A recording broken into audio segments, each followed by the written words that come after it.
আসসালামু আলাইকুম ওরহমতুল্লাহি ওবরাকাতু।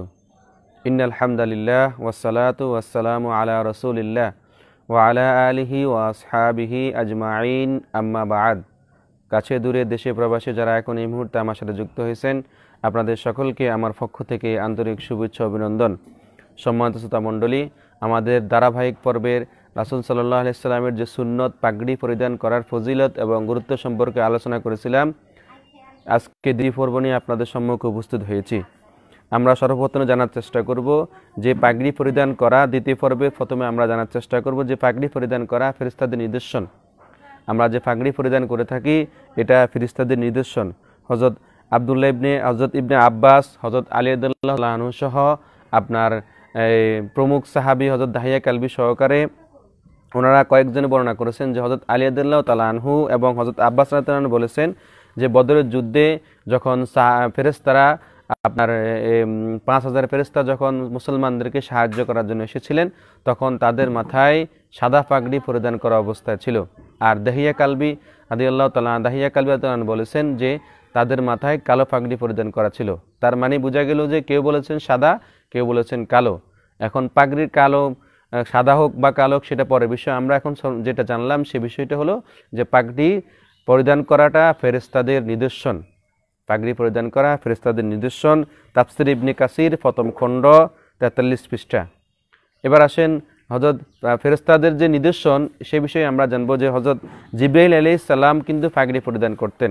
হযরত জিবরাইল আলাইহিস সালাম পাগড়ি পরিধান করতেন। হযরত সাঈদ ইবনে জুবাইর রাদিয়াল্লাহু থেকে বর্ণিত, তিনি বলেন যেদিন ফেরাউনকে আপনার নীল নদে ডুবে মারা হয়েছিল সেদিন জিবরাইল আলাইহিস সালামের মাথায় কালো পাগড়ি পরিধান করা ছিল। যেদিন ফেরাউনকে নীল নদে ডুবে মারা হয়েছিল সেদিন আপনার জিবরাইল আলাইহিস সালামের মাথায় কালো পাগড়ি পরিধান করা অবস্থায় ছিল। মুসান্নাফ ইবনে আবি শাইবা ৬ষ্ঠ খণ্ড পৃষ্ঠা নাম্বার ৪৫। আম্মা জান আয়েশা রাদিয়াল্লাহু তাআলা আনহা থেকে আরেকটি হাদিস বর্ণিত, তিনি বলেছেন যে খন্দকের দিনে হযরত দাহিয়া কালবি রাদিয়াল্লাহু তাআলা আনহুর আকৃতিতে একজন লোক এসে রাসূল সাল্লাল্লাহু আলাইহি সাল্লামের কানে কানে যেন কি কথা বলতেছিলেন। তখন ওই লোকটা চলে যাওয়ার পর তখন আম্মা জান আয়েশা রাদিয়াল্লাহু আনহা রাসূল সাল্লাল্লাহু আলাইহি ওয়াসাল্লাম জিজ্ঞাসা করলেন যে আল্লাহর রাসূল, এই লোকটিকে? তখন রাসূল সাল্লাল্লাহু আলাইহি ওয়াসাল্লাম বললেন এই লোকটি হলেন হযরত জিবরাইল। তখন এরপরে তিনি বললেন, আম্মা জান আয়েশা রাদিয়াল্লাহু আনহা বললেন যে আমি দেখলাম তার মাথায় তখন পাগড়ি পরিধান করা অবস্থায় ছিল। তার যে পাগড়ি পরিধান করাটা ফেরেশতাদের একটি নিদর্শন। এবং আবার যে বিষয়টা জানবো সে বিষয়টা হলো পাগড়ি বাঁধা রাসূল সাল্লাল্লাহু আলাইহি সাল্লাম সহকারে সমস্ত নবী রাসূলদের একটি নিদর্শন বা সুন্নত। শুধু আমাদের রাসূল সাল্লাল্লাহু আলাইহি সাল্লাম যে পাগড়ি ব্যবহার করেছেন তা না, বরং আমাদের আদি পিতা হযরত আদম আলাইহিস সালাম থেকে শুরু করে ঈসা আলাইহিস সালাম পর্যন্ত সমস্ত নবী রাসূলগণ পাগড়ি ব্যবহার করেছেন। আমরা দেখব যে হযরত আদম আলাইহিস সালাম যে পাগড়ি ব্যবহার করেছেন, যে কি হযরত আদম আলাইহিস সালামকে যখন আপনার বেহেশত থেকে দুনিয়াতে প্রেরণ করা হয়েছিল, বেহেশত থেকে আদম আলাইহিস সালামকে যখন দুনিয়াতে পাঠিয়ে দেওয়া হয়েছিল, তখন ওই পাঠানো অবস্থায় ওনার মাথায় পাগড়ি পরিধান করা অবস্থায় ছিল। ওনার মাথায় তখন পাগড়ি পরিধান করা অবস্থায় ছিল। এরপরে আমরা যে বিষয়টা আপনারা জানবো, হযরত হারুন আলাইহিস সালামের পাগড়ি বাঁধা। হযরত হারুন আলাইহিস সালাম বনি ইসরাইলের মধ্যে একটি সিন্ধুক অনেক পূর্ব থেকেই ছিল, যা বংশানুক্রমে চলে আসছিল। তাতে হযরত মুসা আলাইহিস সালাম ও অন্যান্য নবী গণের পরিত্যক্ত কিছু বরকতপূর্ণ আসবাব ও সামগ্রী রক্ষিত ছিল। এ সম্পর্কে সূরা বাকারা ২৪৭ নং আয়াতে আল্লাহ তাআলা ইরশাদ করেছেন যে আইয়াতিয়াকুমুত তাবুতু ফিহি সাকিনাতুম মির রাব্বিকুম ওয়া বাকিয়াতুম মিম্মা তারাকা আলু মুসা ওয়া আলু হারুন, যে অর্থাৎ তোমাদের কাছে একটা সিন্ধুক আসবে তা তোমাদের পালনকর্তার পক্ষ থেকে তোমাদের সন্তুষ্টির জন্য, আর তাতে থাকবে হযরত মুসা আলাইহিস সালাম ও হযরত হারুন আলাইহিস সালাম এবং তাদের সন্তানদের পরিত্যক্ত কিছু সামগ্রী। আর সে পরিত্যক্ত সামগ্রী হচ্ছে হযরত মুসা আলাইহিস সালাম এর হাতের লাঠি, জুতা ও তাওরাত কিতাবের লিখিত সমূহ, তখতাসমূহ, এবং হযরত হারুন আলাইহিস সালামের পাগড়ি যা তিনি নিয়মিত পরিধান করতেন। হযরত হারুন আলাইহিস সালামের পাগড়ি যা তিনি নিয়মিত পরিধান করতেন। বনি ইসরাইলগণ যুদ্ধের সময় সিন্ধুকে সিন্দুকটিকে সামনে রাখত, আল্লাহ তাআলা তার বদৌলতে তাদেরকে জয় করতেন। এই কথাটা কোথায় হয়েছে? তাফসিরে রুহুল মাআনি খণ্ড নম্বর 2 পৃষ্ঠা 169। হযরত ইদ্রিস আলাইহিস সালাম তিনিও পাগড়ি পরিধান করতেন। হযরত ইদ্রিস আলাইহিস সালাম তিনিও পাগড়ি পরিধান করতেন, যে তিনি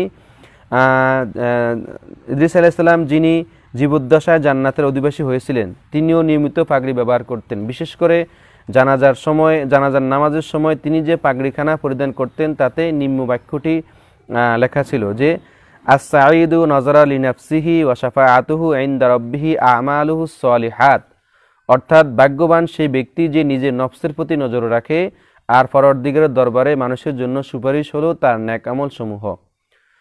আমরা দেখব হযরত ঈসা আলাইহিস সালামও কিন্তু পাগড়ি ব্যবহার করতেন। হযরত ঈসা আলাইহিস সালাম তিনিও পাগড়ি ব্যবহার করতেন। যখন 4000 ইহুদি হযরত ঈসা আলাইহিস সালামকে কতল করার জন্য তার হুজরা ঘেরাও করেছিলেন, তখন ঈসা আলাইহিস সালামের আপনার হাওয়ারিগণদের লক্ষ্য করে বললেন যে তোমাদের মধ্যে এমন কেউ রয়েছে যে আমার বাহিরে যেতে প্রস্তুত?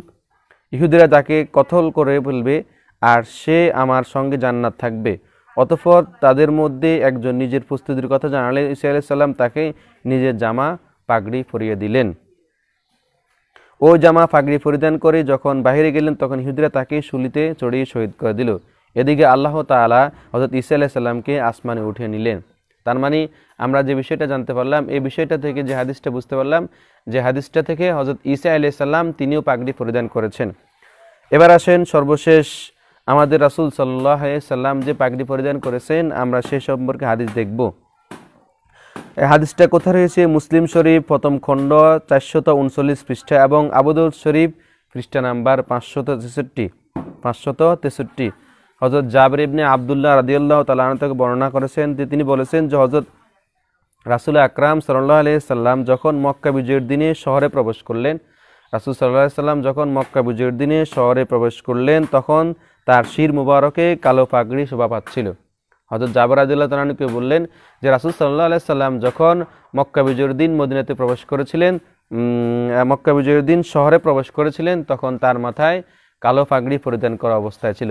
তার মানে আমরা এই হাদিস থেকে জানতে পারলাম যে কালো পাগড়ি ব্যবহার করা তো রাসূল সাল্লাল্লাহু আলাইহি সাল্লামের সুন্নত।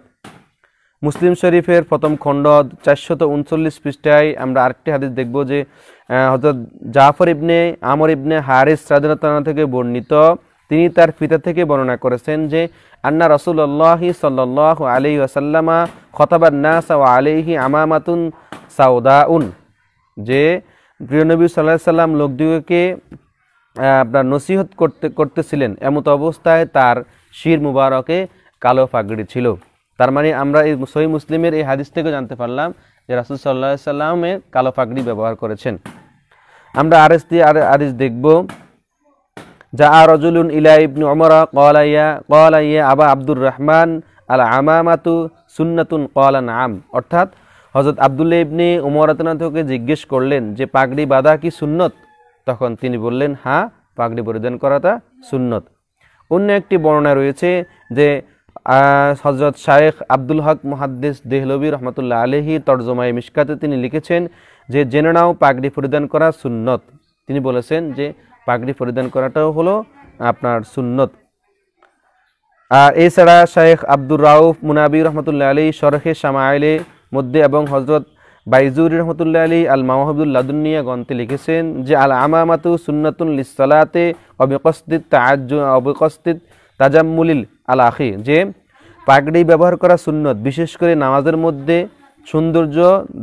সৌন্দর্য গাম্ভীর্য প্রকাশের জন্য পাগড়ি বাঁধা সুন্নত। তার মানে আমরা যে যারা সুন্নি আহলে সুন্নাত ওয়াল জামাত যারা সুন্নত অনুসরণ করে থাকি, আমরা যে নামাজের সময় পাগড়ি পরিধান করে থাকি, এই পাগড়ি পরিধান করাটাও রাসূল সাল্লাল্লাহু আলাইহি ওয়াসাল্লামের সুন্নত।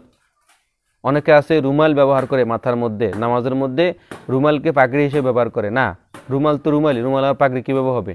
রুমাল ব্যবহার করাটা সুন্নত হবে না, সরাসরি পাগড়ি ব্যবহার করাটাই হলো রাসূল সাল্লাল্লাহু আলাইহি ওয়াসাল্লামের সুন্নত। পাগড়ি বাঁধার জন্য রাসূল সাল্লাল্লাহু আলাইহি ওয়াসাল্লাম নির্দেশ দিয়েছেন। আমরা যে পাগড়ি পরিধান করি, এই পাগড়ি পরিধান করার জন্য রাসূলুল্লাহ সাল্লাল্লাহু আলাইহি ওয়াসাল্লাম আমাদেরকে নির্দেশ দিয়েছেন। সে সম্পর্কে আমরা একটা হাদিস দেখব, তাবারানি ও বাইহাকিতে সহিহ সনদে, তাবারানি ও বাইহাকিতে সহিহ সনদে সহকারী হযরত ওসামা ইবনে উমর রাদিয়াল্লাহু রিওয়ায়াত নকল করেন যে রাসূল সাল্লাল্লাহু আলাইহি সাল্লাম ইরশাদ করেছেন যে তোমরা পাগড়ি পরিধান করো, এতে সহনশীলতা ও গাম্ভীর্যতা বৃদ্ধি পাবে। রাসূল সাল্লাল্লাহু আলাইহি সাল্লাম কি বললেন যে তোমরা পাগড়ি পরিধান করো, এতে আপনার কি বলবে সহনশীলতা এবং গাম্ভীর্যতা বৃদ্ধি পাবে। এই হাদিসটা আল মুস্তাদরাক চতুর্থ খণ্ড 100।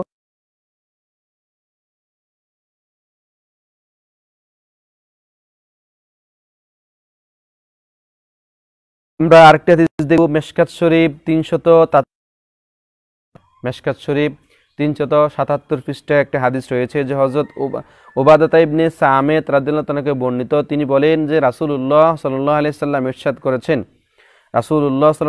ইরশাদ করেছেন যে তোমরা পাগড়ি ব্যবহারের প্রতি বেশি যত্নবান হও, কেননা উহা ফেরেশতাদের প্রতীক এবং উহার শ্যামলা পৃষ্ঠের উপর ছড়িয়ে দাও। সম্মানিত শ্রোতা মণ্ডলী, আমরা সংক্ষিপ্তভাবে আজকে যে দ্বিতীয় পর্বে আমরা যে বিষয়টা জানতে পারলাম সে বিষয়টা হলো যে পাগড়ি পরিধান করা এটি ফেরেশতাদের নিদর্শন এক, আর দ্বিতীয় নিদর্শন হলো পাগড়ি পরিধান করাটা নবী রাসূলগণের নিদর্শন দুই, এবং সর্বশেষ যে আমরা যে বিষয়টা জানতে পারলাম পাগড়ি পরিধান করাটা রাসূলুল্লাহ সাল্লাল্লাহু আলাইহি সাল্লামের সুন্নত, এবং এই আরও জানতে পারলাম যে বিষয়টা হলো যে নামাজে পাগড়ি পরিধান করে নামাজ পড়াটা হলো রাসূল সাল্লাল্লাহু আলাইহি সাল্লামের সুন্নত। সম্মানিত শ্রোতা মণ্ডলী, আমাদের ধারাবাহিকভাবে আলোচনা চলতে থাকবে। আজকে দ্বিতীয় পর্ব এখানে শেষ করব। আমরা যতটুকু আলোচনা করলাম আল্লাহ তাআলা আমাদের সকলকে যেন এই রাসূলুল্লাহ সাল্লাল্লাহু আলাইহি সাল্লামের সুন্নতকে আমল করার তৌফিক দান করেন। আমিন। ওয়াসসালামু আলাইকুম ওয়া রাহমাতুল্লাহি ওয়া বারাকাতুহু।